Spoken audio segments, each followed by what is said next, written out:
Darles la bienvenida a cada uno hacia las distintas latitudes que estamos conectadas en este encuentro, que es el cuarto encuentro del ciclo de debates contemporáneos en Avia Yala. Es un ciclo propuesto por la Red Yala, la Escuela Ecuménica de Ciencias de la Religión de la Universidad Nacional en Costa Rica, y por la articulación de Centro Americanista OISMO. Como saben, la temática que nos convoca hoy trata sobre justicia de género en Latinoamérica. En este encuentro tenemos el gusto de presentar y compartir este tiempo y espacio con Andrea Ivana Gijena y Katia Isabel Castro Flores. ¿Les parece que comencemos con Andrea, la doctora Andrea Gijena?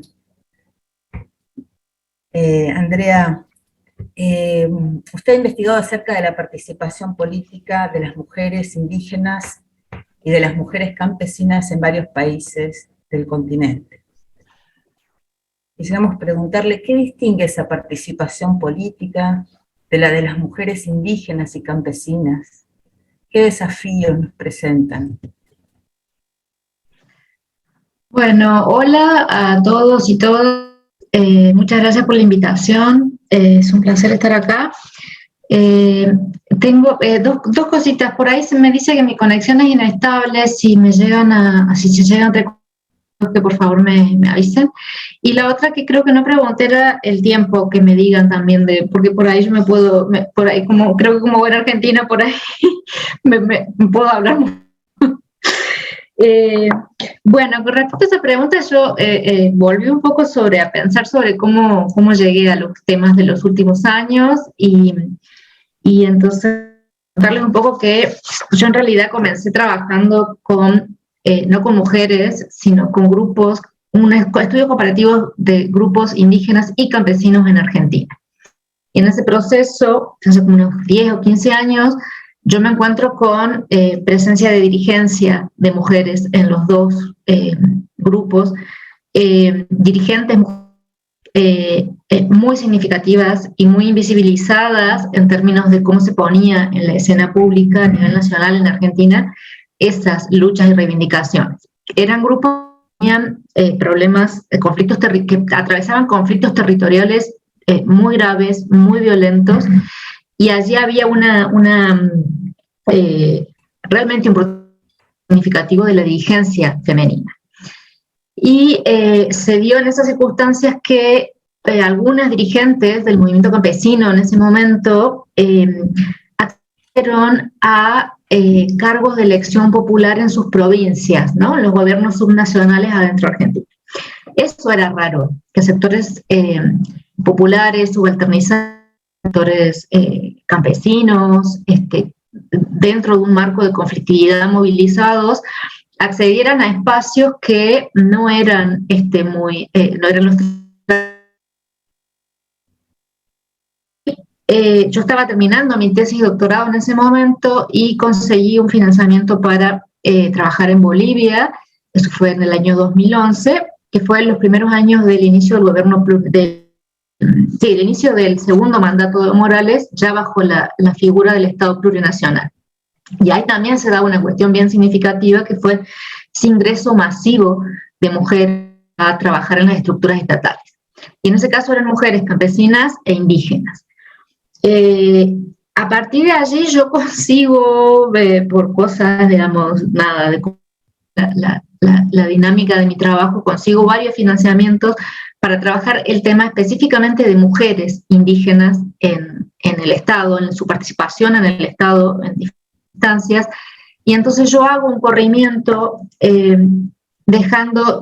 focalizando mi estudio. Seguía siendo un estudio comparativo, pero entre países y no ya entre grupos indígenas. porque esos financiamientos no me permitían estar mucho tiempo en los países en los que yo trabajaba. Las estancias de investigación han sido de 3 meses o 6 meses, y eso no es suficiente para hacer trabajo territorial con comunidades campesinas. Y las poblaciones, en general las mujeres indígenas que acceden al Estado en los diferentes países, mujeres indígenas urbanas, ¿no? Que son primera o segunda generación de mujeres que están en algún punto desvinculadas de sus comunidades de origen por procesos expulsivos, por procesos migratorios, por diferentes razones, pero entonces era de mucho más fácil acceso, ¿no? Y en ese momento la decisión tuvo que ver con, bueno, el movimiento va para esto, es un tema emergente, hay muchísimas mujeres indígenas accediendo al Estado, entonces me concentré en eso y dejé de estudiar mujeres campesinas. Entonces, yo diría que más que, en un punto se abandonó la comparación campesino-indígena, y entonces lo que fue el proceso de comparación de mujeres indígenas en los estados. Entonces, ahí no puedo decir mucho de qué pasa con las mujeres campesinas. Es más, yo diría, todavía eso es un rezago en términos del acceso a instituciones políticas, a cargos de elección popular, a los estados, a la estructura y gestión en el Estado.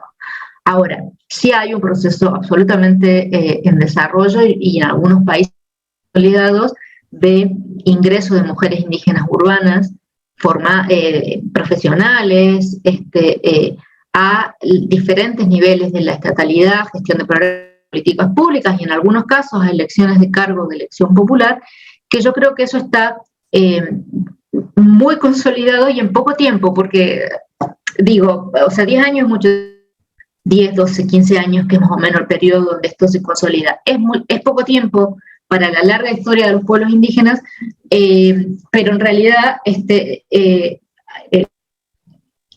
ha sido muy importante en poco tiempo. O sea, si uno compara las luchas y los procesos de inclusión ciudadana de indígenas, son muy largos. Entonces, este proceso ha sido muy intenso en pocos años. ¿A qué se debe eso? Sí, a mí me parece que ahí hay, bueno, por un lado el proceso el efecto que tiene el proceso de reemergencia indígena de los 80 y 90, digamos como el efecto de retardo, pero que de pronto reemerge y se hace más visible, ampliación en los espacios públicos, antes vedado, tiene que ver con esa lucha muy visible previa, que tiene que ver con los 80 y los 90, cuando se da la campaña continental de pueblos indígenas por la resistencia a los festejos del 5º centenario de la conquista y colonización. Ahí hay una emergencia, una generación donde destacan muchísimas mujeres que todavía son grandes referentes y dirigentes indígenas de las organizaciones regionales. Ellas abren un camino muy grande que hoy yo creo que las generaciones jóvenes están usufructuando los efectos de esas luchas, a lo mejor en algunos casos sin conciencia plena de esa generación presente, de los aportes, pero bueno. El otro punto tiene que ver con más recientemente, pensándolo en términos históricos, ¿no? Más en los 90 y en los 2000, cómo las políticas multiculturales quisieron ser políticamente correctas y al reconocimiento de las diferencias y entonces incorporarlos bajo nuevas modalidades ciudadanas. Esto es problemático y se puede discutir mucho, pero a ver, así funcionó y entonces los lugares se abrieron. Y por otro lado, más recientemente, creo que el movimiento feminista, la reemergencia del movimiento feminista en general, ha abierto nuevas sensibilidades y dentro de esas sensibilidades se incluyen el reconocimiento de la diversidad, y en ese reconocimiento de la diversidad nos encontramos del otro lado con mujeres absolutamente agenciadas políticamente que están y muy preparadas para entrar en esos espacios. Entre medio también hay que decir, hubo 2 grandes procesos, por lo menos en Sudamérica, 2 momentos, 2 procesos en 2 momentos, 3 procesos en 2 momentos, perdón. Uno fueron las reformas constitucionales y las refundaciones estatales de Bolivia y Ecuador, 2005-2007, y recientemente lo de Chile, aunque su resultado no ha sido como por ahí esperábamos o como esperaban los propios pueblos indígenas. Pero ahí hubo también 2 procesos de apertura de refundaciones estatales, en donde esas refundaciones se pensaron en términos plurinacionales. Entonces, esas olas pluridimensionales, por lo menos en el sur de América, en Sudamérica, han sido sensibilidades para ese ingreso de las mujeres indígenas al Estado. Interesante. Una pregunta, después de la participación de los movimientos de mujeres indígenas en los estados, ¿ha habido avances en materia de derechos? ¿Se han podido consolidar estos? ¿Han podido perdurar? No. ¿Las conquistas? No. Eso es muchísimo más lento. No, muy poco.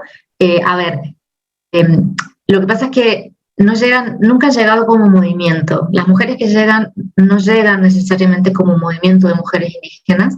Movimiento de mujer indígena todavía es una gran deuda en varios de nuestros países del sur.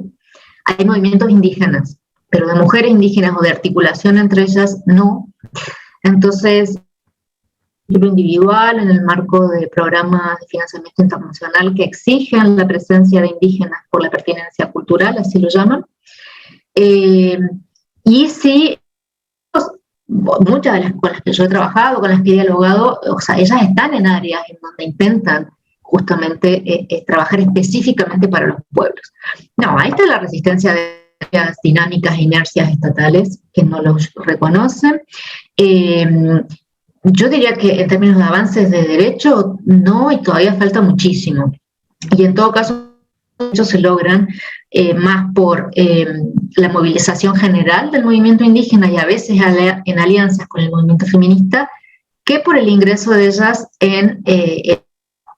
Cuando digo el ingreso en el Estado, yo también esto aclaro porque no he trabajado solo con mujeres que entraban a los poderes legislativos, que por ahí tienen mayor potestad en términos de a lo mejor producir algún cambio normativo en términos de derechos. Esas son las menos. Y hay muchas más en las burocracias estatales, ¿no? En la gestión del día a día del Estado. Entonces, ahí es un poco más difícil y ahí es donde más están finalmente. Como funcionarios. Claro, funcionarios en algunos casos como parte de lo porque no sé si se llaman todos los países iguales, pero serían como el personal civil, el empleado público, en donde ni siquiera, o sea, nada, es del personal de planta que hace la tarea de jurídica y administrativa, pero tampoco tiene poder de decisión, sino que más bien tiene que incidir en quienes deciden adentro de esa estructura. Entonces son más caminos, es difícil, yo no creo que haya muchos. Es un avance y hay que reconocer esa presencia, ¿no? Y comparada con lo que ha pasado en la larga historia de los pueblos indígenas, no es menor. Pero también es cierto que los avances no fueron muchos. Yo trabajé, el primer trabajo que hice en el 2011, que fue cuando me fui a Bolivia, fue con una ministra de Evo Morales, o sea, estaba en un cargo, estaba en el gabinete, estaba en el Ministerio de Economía Productiva, Desarrollo Plural, Economía Solidaria, Ministerio de Desarrollo Productivo y Economía Social, algo así. O sea, un ministerio de una gran importancia en términos de, pensemos en un país donde la economía, la pequeña economía y la economía informal son sumamente importantes.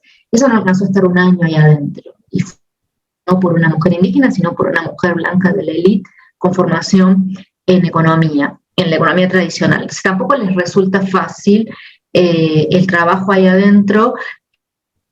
En mucho tiempo las que son funcionarias y las otras las que están en cargos de empleo público, pues ahí van remándola y no hay muchos avances.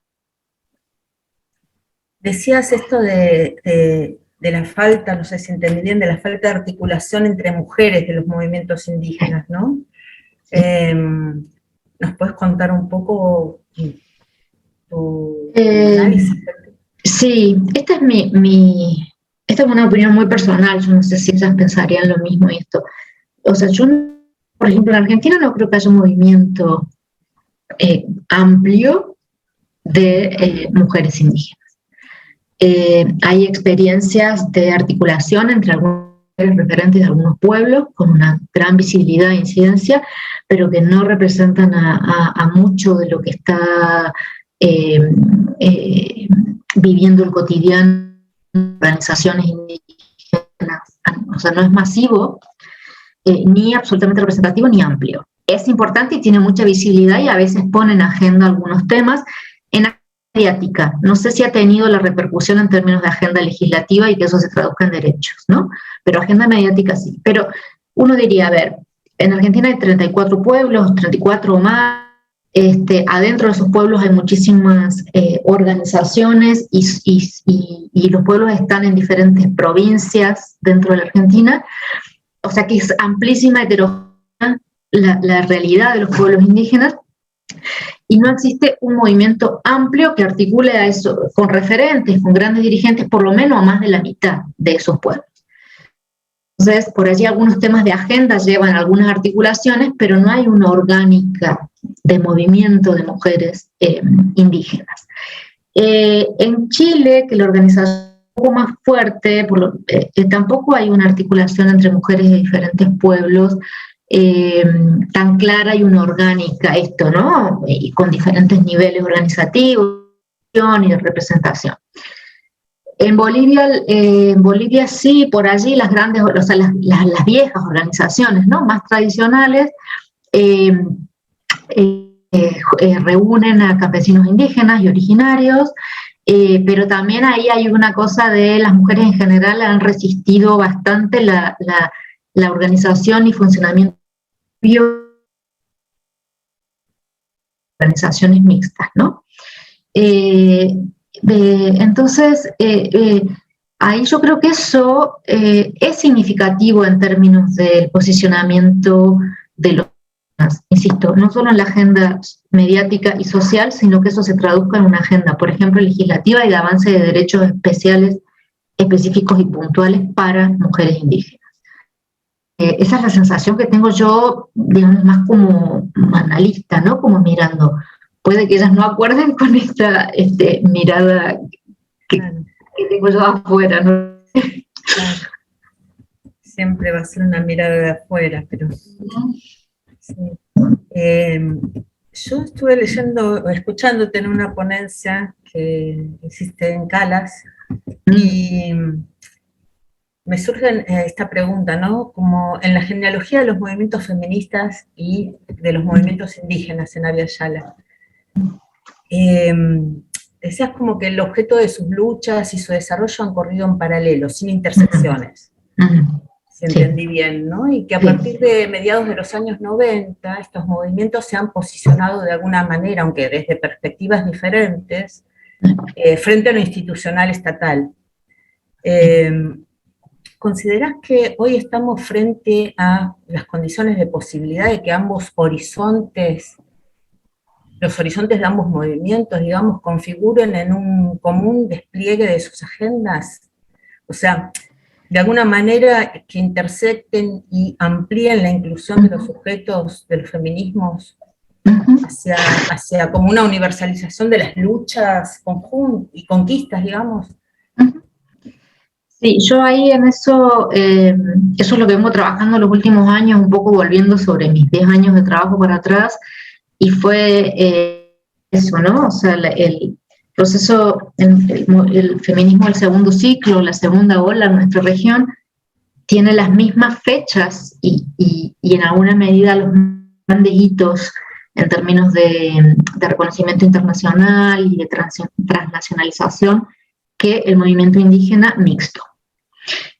Pero allí no hubo durante muchísimos años, durante muchísimas décadas, articulaciones, en algunos casos no hubo sensibilidad para reconocer demandas entrecruzadas, no solo de género, sino también apelando a otras diferencias, a otros posicionamientos, y eso en términos de el sujeto mujer indígena ha sido en buena medida perjudicial, porque finalmente, o sea, no había demandas específicas en ni escenario para que ellas pudieran plantearlo y tuvieran apoyo tanto de sus propios movimientos mixtos, porque se consideró siempre el feminismo en esos movimientos mixtos, siempre casi se los consideró como una ideología neocolonial, Y por otro lado, de parte del movimiento feminista, pues no se reconocía que en vida las mujeres indígenas necesitaban sostener ciertas demandas en términos colectivos y organizaciones mixtas, ¿no?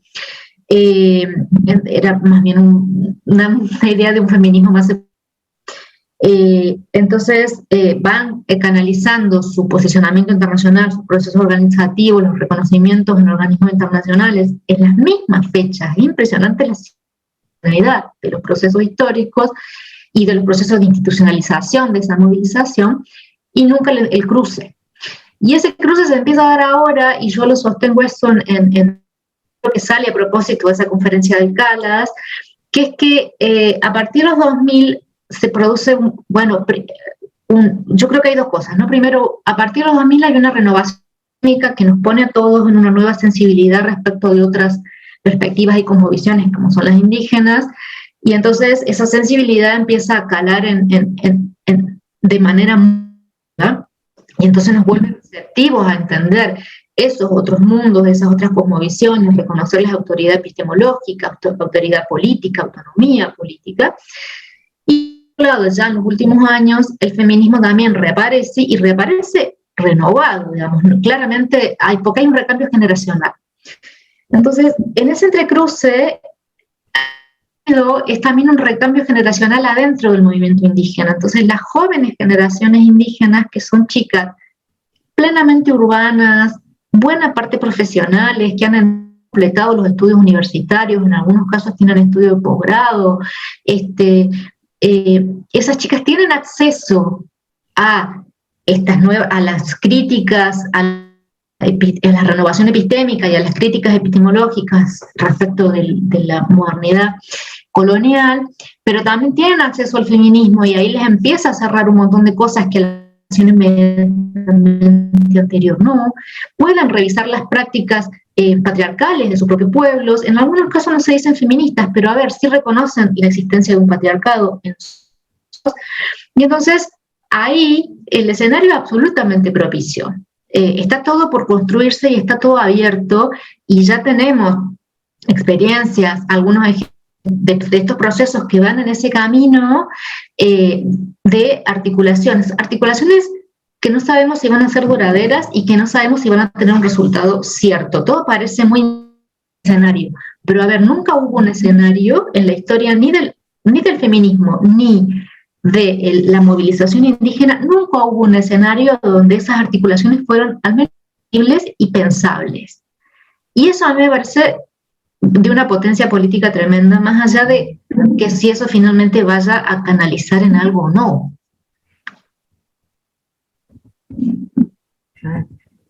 Una gran convergencia de oportunidad por ahí, ¿no? Sí. Exacto. En ese sentido, también quería preguntar si en otro tiempo, como narrabas esta genealogía, ¿no? Por ejemplo, la categoría identitaria de género, tan cuestionada, además, por otra parte, ¿no? No formó parte de la agenda de los movimientos indígenas, ¿no? ¿Qué lugar ocupa hoy, por ejemplo, la agenda de política de cuidados que impulsan los movimientos feministas en Latinoamérica en este momento? O sea, porque a veces no sé si podría llegar a ser el instalar esta agenda de cuidados una realidad o un desvío para estas, o sea, si puede ser un motivo de convergencia o un motivo de desvío, ¿no?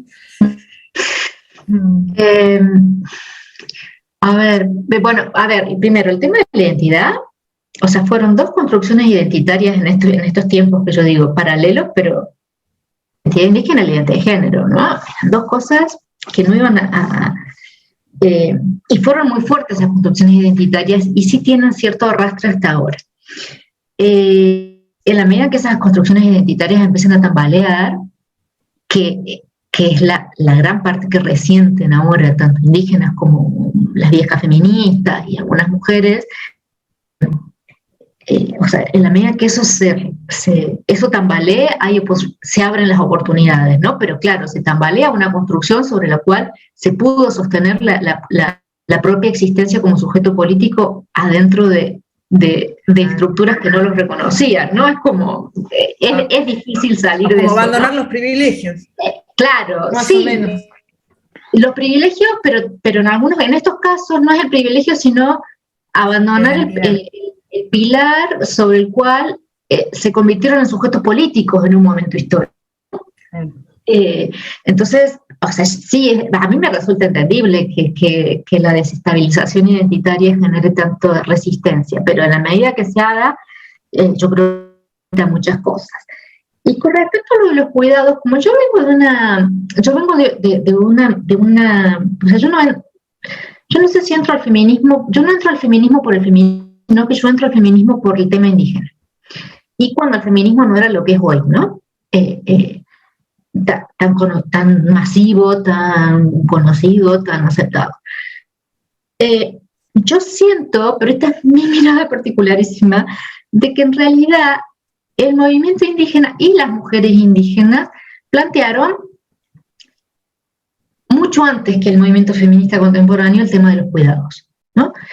Y de una manera mucho más sistémica y estructural, y para mí mucho más potente políticamente, porque esos cuidados no solo con la tarea reproductiva de las mujeres en el hogar, supongamos, ¿no? El cuidado de los niños, de los mayores, sino que tiene que ver con el cuidado de vida y de la vida en un sentido amplio, esto es, la vida reproductiva de una persona, pero también la vida del planeta, ¿no? Porque, a ver, las mujeres indígenas han sido las grandes protagonistas de la defensa territorial y de las luchas extractivistas, que son un cuidado de los bienes comunes. Entonces, yo siento que ellas plantearon primero la cuestión del cuidado, que el feminismo lo encuentra por otro camino, que es el camino más individual, urbano, más de lo doméstico, que está muy bien, y que se ha hecho de alguna manera hegemónico o mainstream, y que de a poco algunas corrientes feministas tomando de que el cuidado tiene otras dimensiones en el plano ambiental, en el plano del cambio climático, que ahora se llama cambio climático, pero a ver, es lo que pueblos indígenas vienen diciendo: la naturaleza, el buen vivir, la buena vida, ese cambio de relación respecto de la persona, el ser humano respecto de la naturaleza, esas relaciones no instrumentales, sino de armonía y de reconocimiento de cierta entidad viva, vital, a lo natural. Y yo creo que ahí hay una cosa que vienen por caminos genealógicos, históricos diferentes, y si se junta, y creo que mujeres indígenas lo plantearon primero, y que si el movimiento feminista contemporáneo lo sostiene en el ámbito reproductivo doméstico, está bien, pero que necesita dar un salto y lo tiene que plantear en términos más amplios, y es el cuidado de la vida que implica tus modos, el cuidado de la naturaleza, cambio climático y un montón de cosas más, ¿no? Interesante.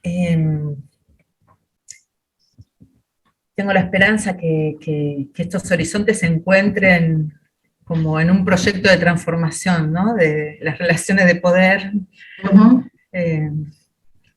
y parece que se van encontrando, ¿no?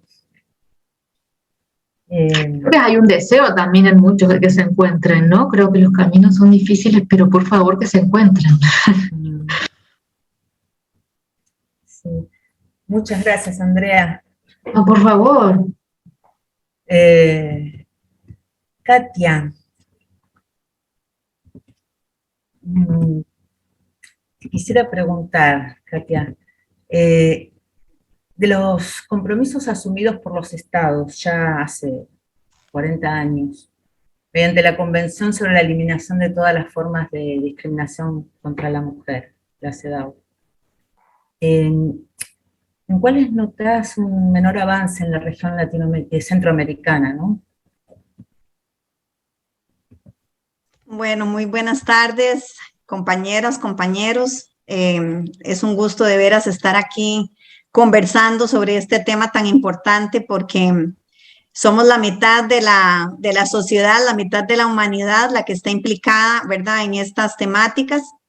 Y, por ejemplo, a mí me parece muy importante ese punto de partida, Fabiana, de mirar, digamos, qué pasó hace 40 años, cuando se pone a nivel mundial una agenda que recoge una lucha muy antigua, ¿verdad? No es que en ese momento hay una articulación, sino que esto precisamente es como la síntesis, ¿verdad? O elevar a un nivel institucional lo que los movimientos feministas venían exigiendo. Y bueno, me parece entonces como también muy importante enmarcar cómo, de dónde, digamos, de dónde nace la CEDAW, porque muchas veces se da por sentado, ¿verdad? Casi como que es un regalo, ¿verdad? Que la institucionalidad concede a las mujeres como un don, ¿verdad? Y se invisibiliza toda la lucha que hay detrás, ¿verdad? De que se logren estas cosas.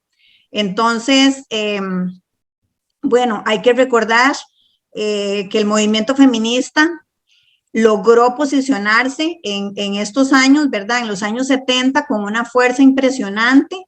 Después de lo que fue el movimiento sufragista, después vino la guerra, entonces como que la demanda de la primera ola del feminismo quedó alcanzada, ¿verdad? Las mujeres lograron emitir el voto y después, por supuesto, la guerra va a callar un montón de protestas y de reivindicaciones que las mujeres traíamos. Y cuando viene la segunda ola, ¿verdad? Que la ubicamos más o menos en los años 60 y 70, pues ya no hay forma como de acallar, ¿verdad? O sea, ya la entrada de las mujeres en las universidades y el conocimiento que estas mujeres van adquiriendo y van cuestionando también todas las otras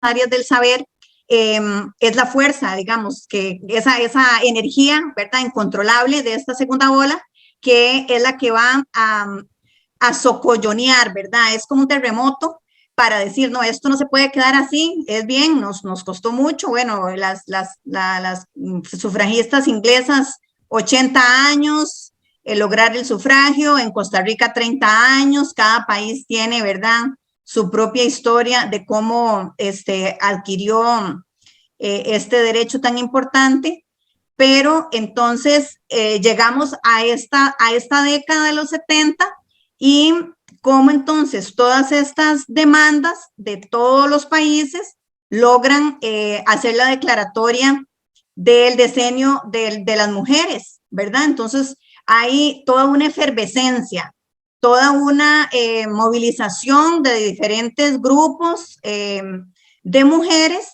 con sus demandas particulares, ¿verdad? Bueno, que las estudiantes, que las campesinas, y ahí progresivamente se van sumando estos grupos de mujeres y entonces llegamos a 1979, ¿verdad? Que es cuando bueno, tenemos este documento tan valioso donde también estamos arriesgando y, ¿verdad?, y exigiendo todo, porque ni siquiera es la disminución de la discriminación o de la violencia contra las mujeres, es la eliminación, ¿verdad? A mí me gusta como esa forma de abarcarlo todo, ¿verdad? Porque nos lo merecemos y entonces no estamos pidiendo un favorcito, sino que estamos pidiendo exactamente lo que nos pertenece. Entonces, bueno, a partir de esa década hay todo un movimiento, porque por supuesto que los países firmantes tienen que hacer una revisión de su legislación para mirar cómo se ajusta esa legislación nacional a estos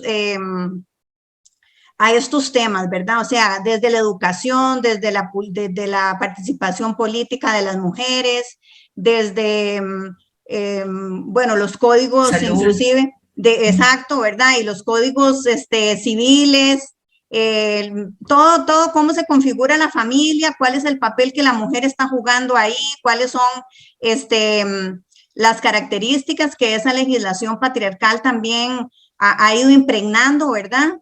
Y cómo entonces hay que empezar a revisar, Y por supuesto que, por lo menos, digamos, yo podría hablar más en concreto de lo que sucede en Costa Rica, donde efectivamente se crea un montón de cambios, bueno, y que tenemos entonces ese corpus normativo con ya impregnado, ¿verdad? Ese espíritu de lo que se está pidiendo en la CEDAW, revisar la educación, revisar la salud, revisar esa a nivel de la cultura, y también es un gran avance, ¿verdad? Y por supuesto que la calidad de vida, por ejemplo, de mi generación es bastante mejor que la que tuvieron mi mamá y mi abuela, ¿verdad? Y las generaciones de ahí para atrás. Tenemos otras oportunidades, ya no nos van a impedir, digamos, abiertamente el ingreso a la universidad o ejercer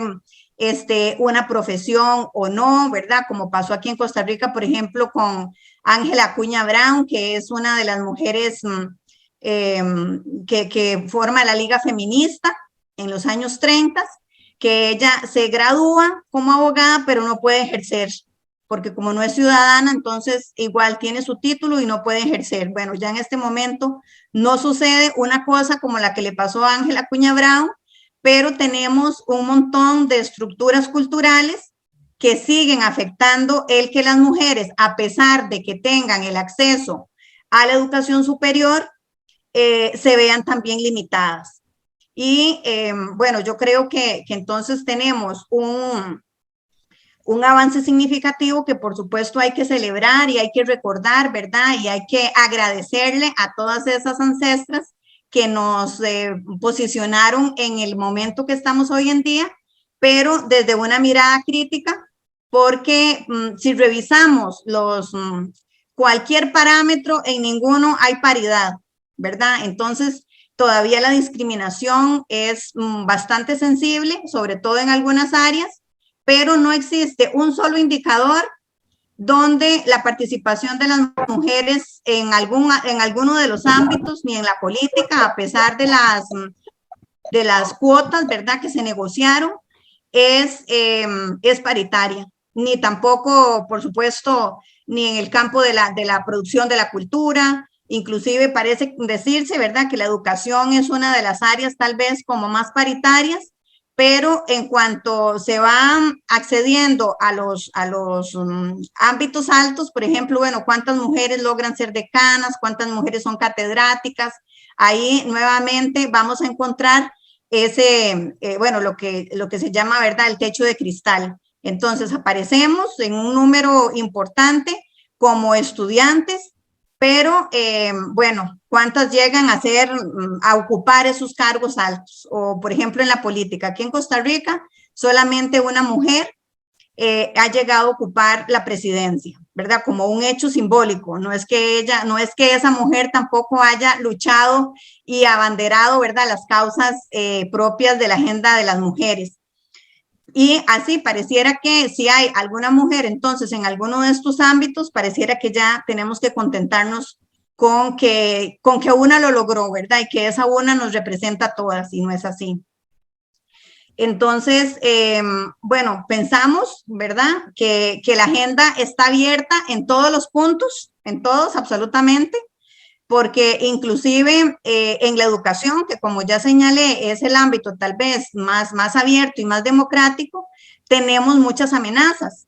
Entre esas amenazas sería la reducción, ¿verdad?, de los presupuestos a la educación pública. Aquí en Costa Rica eso está sumamente amenazado. Y por supuesto, las familias tienden entonces a privilegiar la formación de los varones. Bueno, porque igual todavía se conserva la idea de que el hombre es el que va a ser el proveedor de una nueva familia, y entonces, bueno, pues que la mujer ya es difícil, digamos, en Costa Rica es difícil, existen desgraciadamente zonas donde no hay acceso a la educación, ¿verdad? Pero digamos que las tasas de analfabetismo en Costa Rica son bastante bajas, porque hasta ahorita tenemos escuelas en todos los rincones del país, ¿verdad? Ahorita estamos enfrentando una política donde se van a cerrar todas esas escuelas unidocentes, para supuestamente bajar el costo, ¿verdad?, de los gastos en educación, y eso posiblemente vaya a afectar sobre todo, entonces, a las mujeres de las zonas rurales, las mujeres campesinas y también a las mujeres indígenas. Entonces, siempre hay que hacer como estos señalamientos de cómo las afectaciones siempre son diferenciadas. Pero eso es una cosa entonces que hay que considerar pensando en que, por ejemplo, digamos, tenemos una legislación contra la violencia doméstica, que fue un logro muy grande, ¿verdad? Porque, bueno, antes todo lo que era violencia intrafamiliar se veía como algo privado, dejó de ser privado para ser una cuestión de salud pública. Sin embargo, las tasas de violencia no se bajan, tampoco los femicidios. Entonces, ahí entramos, ¿verdad?, en esta reflexión de que las leyes por sí solas, pues, no son las que hacen los cambios. Y entonces seguir trabajando, por ejemplo, en todo lo que es ese cambio cultural, que es una lucha constante, pero yo diría, también señalaría, por ejemplo, que de las cosas que hemos logrado, tenemos siempre como el susto de que todo está en una línea muy débil, ¿verdad? Y yo aquí quisiera solamente recordar lo que sucedió en Nicaragua y en El Salvador con la eliminación del aborto terapéutico y la eliminación, por ejemplo, en Honduras de la anticoncepción de emergencia, que fue un logro, ¿verdad? También, y que está siendo siempre cuestionado. O sea, cualquier avance que las mujeres hagamos, no podemos estar tranquilas y decir, bueno, ya logramos esto, vamos por el otro paso, ¿verdad? Creo que es como un desgaste, porque tenemos que estar pensando en defender lo que hemos ganado y por otro lado, pues seguir avanzando en las otras cosas de la agenda. Aquí en Costa Rica, ahorita con la nueva administración, se puso en revisión el protocolo para la aplicación del aborto terapéutico, siendo que no tiene ni siquiera un año de estar vigente. Entonces es una locura poner en revisión algo que todavía ni siquiera ha tenido su tiempo de experimentación, ¿verdad? Y precisamente, ¿verdad? Estos ejemplos creo que sirven para poner sobre el escenario la fragilidad de los logros que vamos teniendo, porque siempre están en entredicho y aunque, bueno, no es de nuestro contexto, ¿verdad? Pero lo que pasó en los Estados Unidos, con la derogación de esta norma, ¿verdad? Del derecho al aborto, también creo que es una alerta para lo que pueda pasar en nuestra región centroamericana y en toda la región latinoamericana. Sí, muy alertas. Tenemos que estar. Katia, vos sos teóloga, perdón si te trato de vos, es mi argentinidad. ¿Qué influjos tienen las teologías y las instituciones religiosas en la perpetuación y en la fragilidad también de las distintas formas de discriminación contra la mujer? Digo, en la perpetuación de las violencias y discriminación contra la mujer en la región y en la fragilidad en estos momentos de desarrollo fundamentalistas, en los avances fundamentalistas, si hay algún influjo directo. ¿Cómo lo ves? Bueno, yo veo muchísimos, lastimosamente, ¿verdad? Porque, bueno, toda nuestra región tiene la impronta de un colonialismo, ¿verdad? Que está lleno de influencia cristiana, católica, especialmente. Bueno, ahora escuchando a Andrea, ¿verdad? Hablando de estos patriarcados en los pueblos originarios, ¿verdad? Lorena Cabnal, la guatemalteca representante de los feminismos comunitarios, ella lo señala muy bien, ¿verdad? No es que el patriarcado vino con la colonización y la evangelización, pero sí reforzó muchos de esos patrones, ¿verdad? De ese patriarcado originario. Entonces, efectivamente, desde el cristianismo se han enfatizado ciertos modelos donde se refuerza, por ejemplo, la subordinación de las mujeres, el silencio de las mujeres, la culpabilización de las mujeres por la desobediencia de Eva. Entonces hay unas narrativas religiosas que fácilmente calzan, ¿verdad? Son utilizadas, son apelo, ¿verdad? Para justificar toda esta subordinación que sufren las mujeres. Entonces, efectivamente, sí hay muchas cosas que revisar. Por ejemplo, la imagen masculina de la divinidad dentro del cristianismo es divinizar lo masculino y, por supuesto, dejar entonces la imagen de la mujer en una posición de inferioridad. Y si lo religioso es como el área suprema, ¿verdad? Si estamos hablando inclusive del techo de cristal, bueno, es exactamente el espacio religioso donde las mujeres menos pueden avanzar. Y dentro del catolicismo eso se ve mucho más, porque todavía en otras iglesias históricas, pues la participación de la mujer es mucho más abierta, mucho más democrática. Pero si este espacio, ¿verdad? Bueno, hay muchos cambios en el escenario religioso en América Latina. Ya el catolicismo no es hegemónico. Sin embargo, todo ese imaginario, ¿verdad?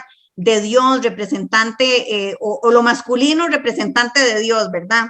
Eso va creando de una subjetividad, tanto en los hombres como en las mujeres, donde efectivamente, si lo femenino está degradado y no es capaz de representar lo divino, ya estamos en una condición bastante complicada, ¿verdad? Porque entonces esta falta de representación en el nivel más alto de lo simbólico se va a traspapelar para el ambiente social, ¿verdad? Entonces no podemos tampoco tener posiciones de liderazgo en el ámbito económico o político, e inclusive ni siquiera en el de la familia, porque sería el padre, ¿verdad? O la cabeza, que todavía lastimosamente así se sigue llamando, el cabeza de familia, aunque esa cabeza de familia muchas veces es una mujer, porque tenemos una estructura de mujeres jefas de hogar, queda invisibilizado. Y bueno, esta tradición religiosa también niega la capacidad moral de las mujeres, también por una narrativa religiosa que nos vincula con supuestamente la incapacidad de Eva, ¿verdad? De ver el riesgo que estaba corriendo al hablar con la serpiente como figura del mal. Y entonces eso sigue muy vigente, ¿verdad? Y eso se puede ver sobre todo en el área de los derechos sexuales y reproductivos, donde nosotras no podemos decidir. Se nos impide tomar una decisión sobre nuestro cuerpo, sobre nuestro proyecto de vida, porque se niega esa capacidad moral de las mujeres. Y eso es también reforzado por estas narrativas religiosas.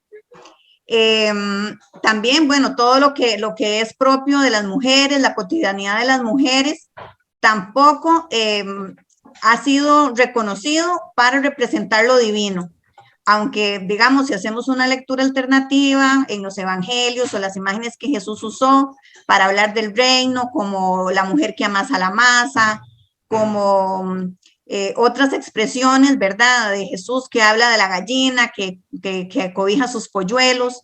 En realidad, las imágenes religiosas están siempre muy en el entorno de las actividades de lo masculino. Y eso, por supuesto, también es una degradación. Y el cuerpo de las mujeres, entonces, dentro del espectro religioso, por ejemplo, el catolicismo indica que, bueno, que no hay mujeres, que no se aceptan mujeres dentro del orden sacerdotal porque Jesús no escogió ninguna mujer, ¿verdad? Bueno, eso es una lectura muy sesgada, porque igualmente también desde la teología feminista podemos recuperar una figura como la de María Magdalena, con todo su liderazgo en las primeras comunidades cristianas, y no únicamente el liderazgo de los hombres, pero también entonces el cuerpo de las mujeres señalado en algunos textos bíblicos como contaminado por la menstruación, por los partos, bueno, ahora ya eso no calza, ¿verdad? Porque en un sistema neoliberal no podemos decir que las mujeres tenemos que quedarnos en casa cuando estamos con la menstruación porque habrían demasiadas pérdidas en las empresas. Entonces eso se ha rebajado, se ha cambiado un poco. Ya la impureza de nuestro cuerpo en esa etapa ya no se visibiliza tanto. Sin embargo, hay otras formas, ¿verdad? Siempre de sexualizar nuestro cuerpo. El acoso sexual en los espacios laborales es súper alto. Entonces, ¿verdad? Todas estas acciones del patriarcado se van transformando, están vigentes y solamente van cambiando de rostro, ¿verdad? Pero ahí están. Y por supuesto que entonces lo religioso, ¿verdad? Que es la pregunta que estamos aquí conversando, sí, tiene un gran peso, ¿verdad? Sobre la visión que las mujeres tienen, sobre esa creación de subjetividad, pero yo quisiera también poner algunos elementos de narrativas alternativas desde la teología feminista, donde se cuestionan todos estos elementos, donde se reivindica el cuerpo de las mujeres, su capacidad, su compromiso, y cómo se ve en las mujeres, digamos, el compromiso por la lucha de las causas justas, y que es como parte de la vivencia de las mujeres en las comunidades, en las organizaciones. Entonces vemos el aporte de las mujeres y no solamente como esta parte que se ha recalcado tanto de la parte negativa, ¿verdad? De la EVA, y poder reconocer, bueno, todo ese legado de mujeres que están ahí en la lucha solidaria, en las luchas reivindicativas de los pueblos, las mujeres indígenas, las mujeres campesinas, las mujeres urbanas de los asentamientos, y todas las mujeres. Bueno, aquí habemos representantes también de diferentes colectivos, y esa capacidad entonces por promover la justicia, por promover la solidaridad, son parte de verdad de estas luchas. Y creo que eso, digamos, lo estamos haciendo también con muchos obstáculos, pero existe cada vez más esa mirada alternativa desde las teólogas feministas, pero también desde hombres que tienen una visión más justa y más equitativa, ¿verdad? De la participación de las mujeres en los movimientos religiosos. Sí, muy interesante esta influencia simbólica que reproduce las violencias, ¿no? Del patriarcado. Y no solamente en los ámbitos cristianos, ¿no? Sino en todos los ámbitos públicos. Sí. ¿Consideras, Katia, que la elección de un jefe vaticano latinoamericano ha aumentado esta injerencia institucional religiosa en los reconocimientos y ampliaciones de los derechos y las políticas públicas? Digamos, bueno, contra los... Sí. Ajá. Contra los reclamos feministas, digo, ¿no? Bueno, yo tengo una posición un poco ambigua con respecto al ejercicio que ha hecho el Papa Francisco, ¿verdad? En relación con la participación de las mujeres. Él ha hecho algunos intentos. Bueno, yo pienso que ahí es donde falla, porque son, creo que, intentos individuales, ¿verdad? No tiene el apoyo de la curia romana, porque, bueno, ya lo hemos visto, ¿verdad? Que siempre tiene, pues, muchas críticas cuando él ha intentado exponer algún tema. De hecho, el año antepasado, ¿verdad? Cuando él propone lo de la participación de las mujeres o el reconocimiento de las mujeres como en estos dos grados, ¿verdad? Que es el acolitado. Él lo tiene que hacer en una versión que se llama el motus propio, porque no tiene el apoyo del resto de cardenales para decir que esto, bueno, es una encíclica o es, ¿verdad?, un documento que tiene una mayor fuerza y entonces hay como una cierta timidez en esos avances. Bueno, también en esta administración de Francisco es cuando se da el reconocimiento de María Magdalena como apóstol de las apóstoles, ¿verdad? Y yo creo que eso también es algo que yo como mujer le reconozco, pero también me parece que por otro lado, bueno, la institucionalidad ahoga posiblemente muchas de estas iniciativas que no llegan entonces a concretarse en cambios profundos. Y por supuesto que toda la doctrina católica, sobre todo, ¿verdad? En cuanto, por ejemplo, al papel de las mujeres en la reproducción, el uso de anticonceptivos, la negativa, ¿verdad?, de que una mujer pueda decidir si interrumpe un embarazo que es no deseado, un embarazo que pone en riesgo su vida, está en el fondo, ¿verdad? Esa negociación del poder, ¿verdad? Sigue estando muy fuerte, y aunque se den estas pequeñas señales, a mí, por ejemplo, no me contentan en nada, ¿verdad? Yo me alegro porque muchas mujeres, digamos, en las comunidades tienen ese servicio como acólitas, y que ahora, bueno, es un reconocimiento, ya lo venían haciendo durante muchísimos años, y por supuesto que son las mujeres las que hacen una labor increíble de sostenimiento económico, y también en las comunidades de fe, en las iglesias, en las parroquias, son las que dan catequesis, son las que atienden enfermos, son las que hacen recolectas de víveres en estos espacios de damas vicentinas. Y entonces, bueno, por ellas yo me alegro, porque yo sé que para ellas es, pues, un aliciente, ¿verdad?, en esa labor, pero estamos todavía bastante lejos de poder tener el espacio que realmente merecemos. No sé si vamos avanzando en nuestro tema, que es justicia de género, hacer una iglesia con una mama, como, o esperamos que sigan. Bueno, no sé si tienen algunas preguntas más, o algo más que nos quieran comentar,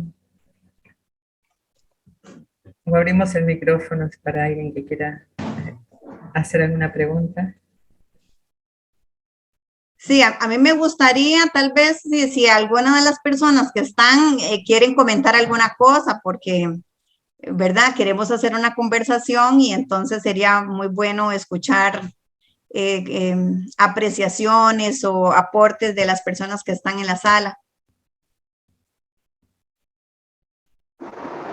A mí me gustaría.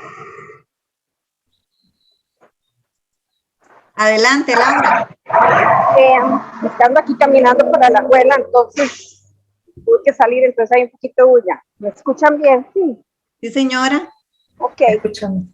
Yo comentaba con Katia en algún momento sobre el tema aquí en Costa Rica, que cuando se habla de violencia de género, creo que la única ley que ampara eso es la ley de violencia doméstica.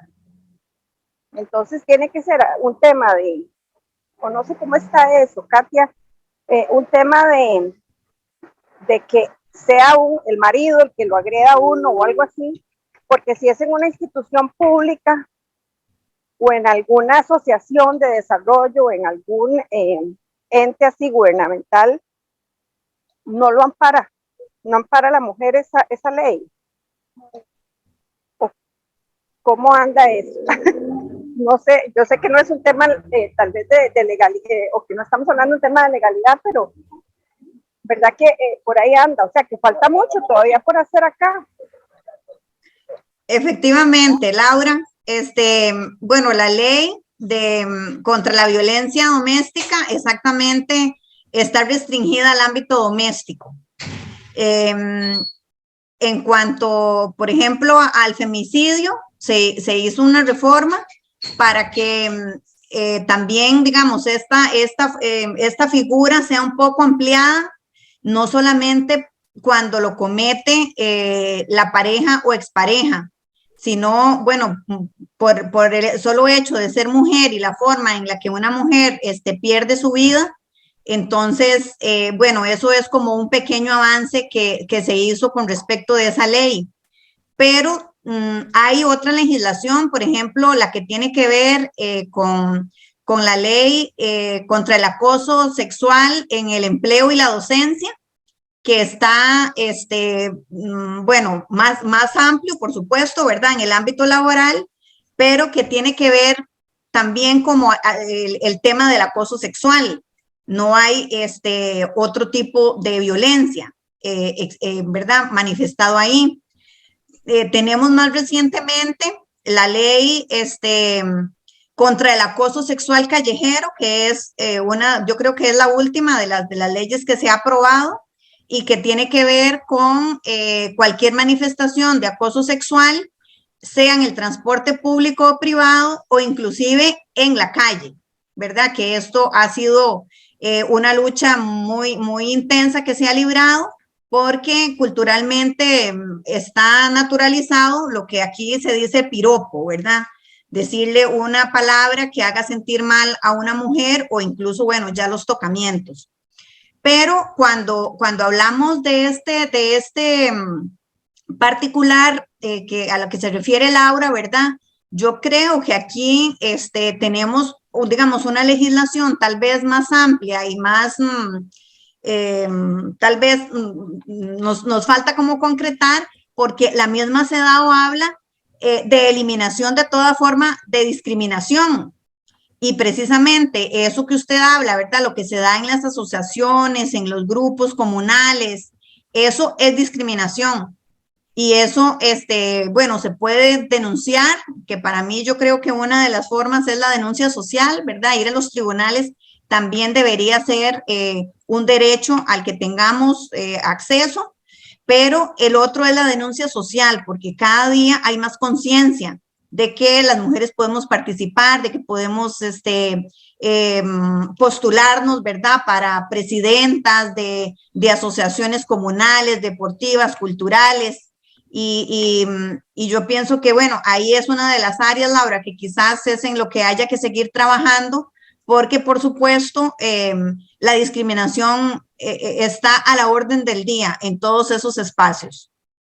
Sí, correcto, y es que no hay ley a la que pueda acogerse una mujer, porque Katia, vos decías que bueno, que comentemos para hacer un conversatorio, ¿verdad? Yo en carne propia, digamos, tuve una experiencia muy, muy simple, si lo vemos a la par de otras mujeres que han perdido la vida o algo así, pero que fue en una organización donde un señor me llamó y me gritó y me dijo que me iba a ir a buscar a la casa, y mis compañeros varones, o sea, quedó impune, ¿verdad? Era un tema de toda la organización o de toda la asociación que estábamos organizando una actividad económica, y el señor, que era partícipe de esa actividad, pues me llamó y se molestó conmigo por algo de toda la asociación, y los compañeros no, es decir, no hicieron nada, más bien uno llamó al señor disculpándose y poniendo en entredicho que yo le había dicho cosas al señor también, entonces que él había reaccionado así, entonces fue horrible, ¿verdad? Yo tuve que renunciar porque no me sentí cómoda, prácticamente que fue, entonces, ¿qué pasa? ¿Qué pasa todavía? ¿Cuánto nos cuesta y cuánto nos va a tomar, verdad? Seguir, bueno, es una lucha, pero sí es evidente que la lucha está. Sí, exacto, y que estamos bastante lejos de eso que llamamos equidad y justicia de género, ¿verdad? Que sería como la temática nuestra acá, porque bueno, de repente uno podría decir, sí, las comunidades afrodescendientes, las comunidades migrantes, las comunidades indígenas, pero estamos hablando de espacios tal vez más urbanos, ¿verdad? Donde en este tipo de organizaciones los hombres, algunos hombres, tienen una actitud sumamente prepotente que no saben escuchar y, digamos, y también uno esperaría que haya una reacción de parte de las otras personas, ¿verdad? Para llamar al orden, para llamar al respeto, para escucharnos. Y eso creo que son esos patrones culturales que tienen que ir acompañando la legislación que ya tenemos. Y por supuesto que habrá que crear nueva legislación, ¿verdad? Imagínense ustedes lo que las mujeres hemos sido objeto de acoso sexual en las calles y en los medios de transporte desde toda la vida. Y en Costa Rica tenemos una ley que regula esto, tiene solamente 2 años de existencia, ¿verdad? Entonces, o la ley de relaciones impropias en Costa Rica tuvo un montón de inconvenientes porque algunos de los diputados inclusive pusieron como ejemplo el que sus abuelitas se casaron de 14 años y fueron muy felices y que eso no tenía, ¿verdad? ¿Por qué legislarse? Porque si la persona elegía libremente entrar en una vida de pareja, y bueno, y esos eran los diputados, ¿verdad? Del momento en que en el 2016 se discutió esta ley de relaciones impropias que pone por fin una medida legal para que dejen de realizarse matrimonios de niñas con hombres casi siempre que les doblan la edad. Entonces, vemos, ¿verdad?, cómo está todavía este estira y encoge, que por supuesto a los hombres, a algunos hombres dentro de este sistema patriarcal, les es muy conveniente tener este tipo de privilegios, ¿verdad? Entonces, también vemos un poco la disyuntiva entre sociedades que son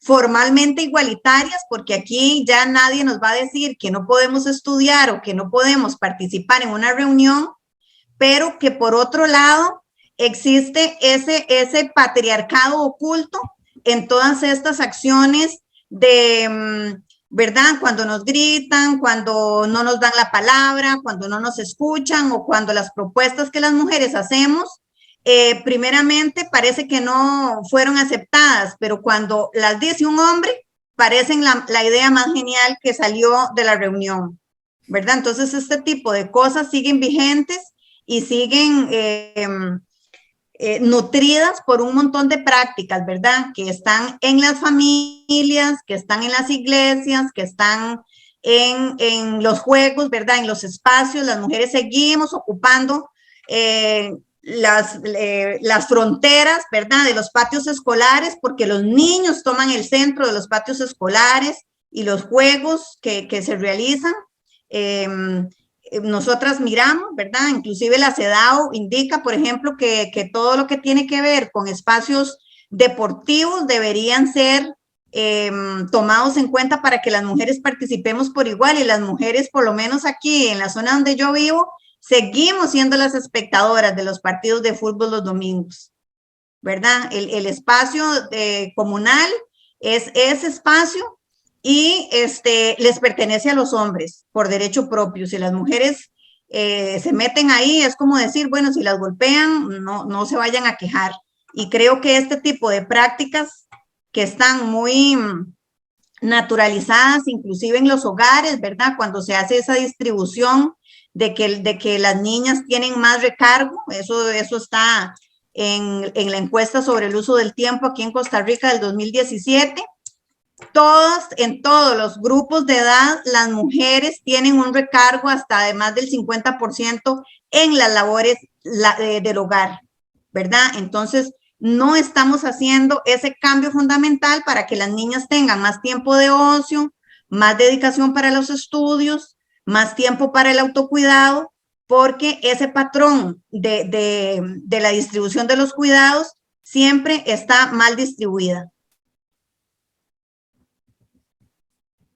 Katia, ¿qué cambios positivos se están gestando actualmente en Centroamérica en relación a la eliminación de estas distintas formas de violencia? Y por otro lado, ¿cómo crees que podríamos aportar en este cambio? Porque normativas, letras de normativas maravillosas tenemos un montón, ¿no? ¿Cómo podríamos aportar o colaborar en en la modificación, en la transformación de este imaginario colectivo, este patriarcado subcultural. Bueno, también yo a veces me pongo pesimista, pero no, yo soy más optimista que pesimista, porque efectivamente creo que cada día hay una mayor socialización de lo que es el movimiento feminista, más claridad de lo que las feministas queremos, ¿verdad? Que no queremos darle la vuelta a la tortilla, sino que queremos una mejora, ¿verdad?, de la vida de los hombres y de las mujeres. Y yo pienso que esto cada día se extiende más. Hay más grupos de mujeres que se organizan en todos los lados. Bueno, aquí tenemos una compañera, ¿verdad?, que es de una zona rural, y ella ahí con las otras mujeres van conversando, se acuerpan en su iniciativa productiva y conversan y se apoyan y se dan cuenta de las capacidades que tienen para emprender, para administrar esta venta, ¿verdad?, de productos de maíz y de recuperar esa semilla del maíz criollo. Entonces hay toda una creación de conciencia y esto a lo largo y ancho del país, y yo creo que también en otras latitudes, ¿verdad? Entonces, esa conformación de grupos de mujeres, bueno, eso lo permiten muchas cosas que también son parte de esa lucha feminista. Ya las mujeres no tienen 15 hijos en Costa Rica, más bien ahora en Costa Rica la tasa de natalidad es de las más bajas de la región. Entonces, bueno, si las mujeres tienen un poquito más de tiempo para ellas mismas, se juntan con otras mujeres y ya juntas con otras mujeres, ¿verdad? Dice que ¿qué te hace falta para cambiar el mundo? Solo una amiga, ¿verdad? Que en ese compartir, en ese reflexionar, sienten que quieren transformar ese espacio para que sus vidas sean más agradables, con mayor bienestar. Entonces, la multiplicación de esos grupos de mujeres a mí me parece que es fenomenal. También la creación de espacios. Bueno, yo esta semana recibí una invitación de algo que se llama, vamos a ver, por aquí tengo apuntado el nombre, se llama Editatona de Wikipedia. Y resulta que entonces desde Chile, porque es dice la Editatona de una perspectiva de género, está coorganizada por Wikipedia Chile, junto al Departamento de Periodismo de la Universidad Alberto Hurtado y la Red de Periodistas Feministas, y se va a realizar el 7 de octubre. Y entonces, pensando que Wikipedia es uno de los 10 lugares más visitados para obtener información, entonces está haciendo esta convocatoria, porque tenemos que visibilizar lo que las mujeres hemos hecho. Y eso a mí me da una energía fenomenal. O sea, a mí la genealogía feminista me encanta, la histórica, la de las feministas inglesas, estadounidenses, pero también la de las mujeres de mi región, las de las mujeres de mi barrio, de mi organización, inclusive las de mi familia, que han hecho rupturas, que han transgredido esos patrones, y yo creo que ya no vamos a echar para atrás, aunque tengamos toda esta presión. Entonces creo que eso es un logro que ya nadie nos va a quitar. Después, bueno, me parece que los medios digitales también son una oportunidad. Hoy yo estoy conociendo todo ese trabajo que está haciendo Andrea, ¿verdad? El estudio con esas comunidades indígenas. Y esta semana me encontré también en Facebook un grupo que se llama Fábrica de la Memoria, donde van poniendo las historias de mujeres, ¿verdad? Mujeres que por supuesto no nos enseñaron en la primaria ni en la secundaria, ¿verdad? Que hicieron grandes aportes en la historia, en la ciencia, en el arte, en el deporte. Y entonces yo creo que la visibilización, ¿verdad? La recuperación de estas grandes mujeres, de estas grandes figuras que no solamente reivindican su espacio unipersonal, ¿verdad? Para mí eso es como recuperar la energía, y eso es una cosa positiva. Y por supuesto, la diversificación, digamos, de las luchas de las mujeres. Bueno, yo en este momento me identifico mucho con la parte de los derechos sexuales y reproductivos, ¿verdad? Pero por supuesto que cuando yo escucho a las mujeres de la Red de Mujeres Rurales de Costa Rica y ellas tienen una actividad, yo me uno por la defensa de la semilla criolla, por la defensa del territorio y de las mujeres indígenas y de las chicas jóvenes, ¿verdad? De las nuevas generaciones de feministas, del ecofeminismo, por supuesto, encantadísima. Entonces yo no me quedo en mi parcela, sino que puedo mirar cuáles son todas esas luchas feministas y conocerlas y identificarme con ellas, porque quizás tal vez por la zona en la que yo me encuentro no veo la gravedad de la situación, ¿verdad? Pero estas compañeras me hacen conciencia y me convocan también a unirme a esas otras manifestaciones de la lucha feminista. Y yo creo que eso también nos está abriendo cada día más al reconocimiento de esos otros aspectos de derechos que tal vez personalmente, ¿verdad? En ese momento no es la piedra del zapato que me molesta, pero como feminista apoyo esas reivindicaciones de estos grupos en las zonas, ¿verdad? De las mujeres afrodescendientes o de las mujeres migrantes o de las mujeres con discapacidad, de las mujeres lesbianas, en fin, como tener esa apertura para ver esa diversidad.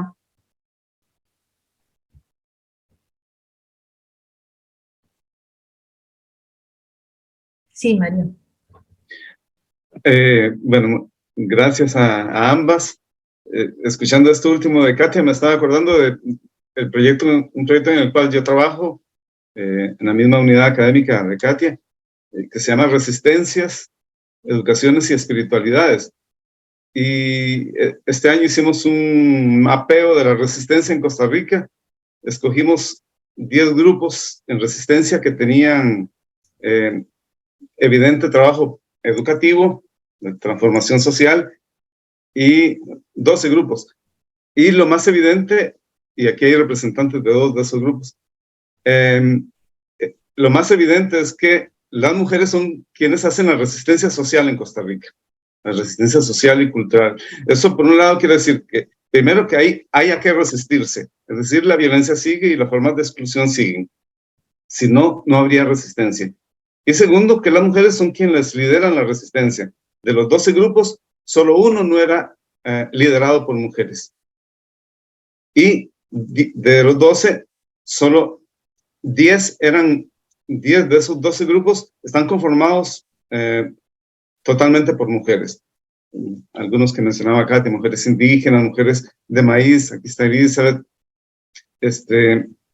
grupos de mujeres de resistencia urbana, la colectiva Caminando, Cafadis, el grupo donde está Ana, que también ha estado en Cafadis, pero Voces Visibles. También, digamos, hay una presencia femenina muy fuerte. Y en todos estos grupos sondeamos el tema de las espiritualidades. Y no hay un grupo que no esté animado por una espiritualidad. No se mencionó nunca la palabra religión, pero sí espiritualidad. Y entonces me acordé de lo que decía Andrea. Las mujeres indígenas se adelantaron a las feministas en el tema del cuidado, no por religión, sino por espiritualidad. Entonces, creo que el tema de las espiritualidades, no de las religiones, creo que las religiones tienden más bien a crear homogenización y discriminación, mientras las espiritualidades liberan. Entonces, no sé si yo encuentro justamente, estaba pensando en la misma relación que hiciste, que en lo que comentó Andrea, del cuidado de la vida, ¿no? Del cuidado de la vida, y esta relación que hacía Katia, en que salir de mi parcela, en esta cuestión de ir transpersonal, ¿no? Llamarlo empatía, sororidad, cuidado de la vida, pero para mí eso es recuperar sin temor la palabra, el sentido de lo religioso. A veces estamos usando mucho la palabra espiritualidad, y lo entiendo perfectamente, de alguna manera para desligarnos de las violencias que arrastra el término, ¿no? Y la relación que tiene con el patriarcado. Pero creo que nos tenemos que empoderar del sentido profundo, porque la religión no nació ni hace 2000 ni hace 5000 años. O sea, se pudo haber institucionalizado, privatizado, pero yo creo que desde el fuego, o desde que, como hay una película que se llama La Guerra del Fuego, que trata de cuando se hizo fuego, muy, muy primitiva, ¿no? En una película española, una producción española, casi que todavía cuando nosotros vemos una chispa de fuego es como que algo nos pasa, ¿no? Como que nos ponemos en una frecuencia como de cierto encantamiento. Bueno, esta película muestra un poco esos estados y cómo eso se relacionaba como con una vida que alguien se conmovía cuando uno se moría, por ejemplo. Y este signo de solidaridad o de, yo diría, no compasión, porque compasión me parece demasiado grande la palabra y también demasiado ajena en general para estos tiempos, pero la no indiferencia al dolor y al sufrimiento, ¿no?